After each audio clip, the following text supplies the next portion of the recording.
Well, even die-hard waterfowl hunters are probably not thinking of hanging out in the marsh when it's approaching 90 degrees, but it's the perfect time of year for taxidermists to create a work of art that'll take you back to those chilly mornings in the blind.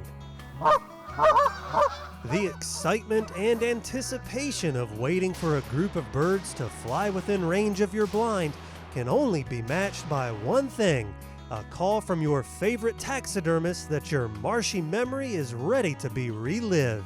I love when somebody comes here to pick up a mount. Oh man, that's great. That looks awesome. Thank you so much. It's a good feeling.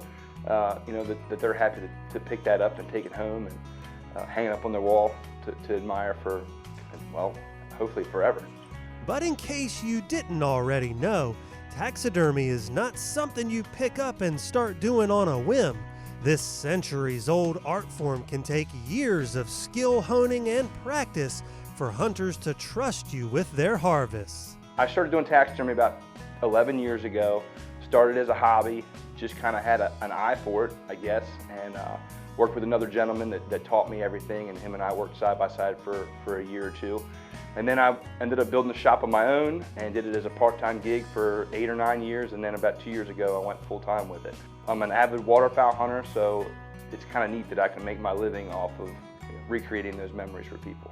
And making those memories has turned into something more than just making your average stuffed bird for Billy Hardesty and Fowl Creations.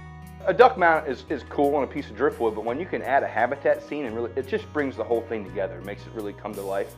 Start adding artificial water and reeds and that sort of thing. It looks like, just as you envisioned it when you were out there hunting for that bird. There's just as much artistic creativity that goes into a base as there is the actual duck. So it's cool when somebody says, just kind of use your imagination, come up with something cool. While Fowl Creations does have some clients with specific requests and ideas for their mounts, a lot of them just ask Billy to have at it. Things just pop into my head when I'm making these things. Throw an old rusty shotgun shell in the mud, or maybe some barnacles on a piece of driftwood, whatever, It just kind of comes to me as I'm doing it. I don't really have a game plan in mind when I start. It just sort of flows naturally, I guess. So the end product, you just wanted to look as realistic as possible. What we've been watching Billy work on is a pretty neat project that seems to bring together quite a few characteristics of life on the water on Delmarva. So today we did a drake redhead that was killed in the Tangier Sound. I have a hen to go along with it, so it'll be a pair. The gentleman that shot that requested that I do it on top of a bushel basket, so made a cool little habitat scene. Kind of goes hand in hand with the whole Chesapeake Bay. This is all just actually peat moss. We mix this with Elmer's glue and water equal parts, make a paste, form it up. Once it gets hard, go over top of that with just a bar top resin, like a heavy shellac. Gives it that wet look, come up with the tide line. Though there's nothing simple about it, it's that attention to detail that makes a simple piece of taxidermy a complex piece of art. People trust me with their prized possessions and their memories, and I like to think that when I'm all done, they can hang it on their wall and they'll be happy to look at it. And I want it to look good like it was the day they shot it, and then they can remember that memory for forever.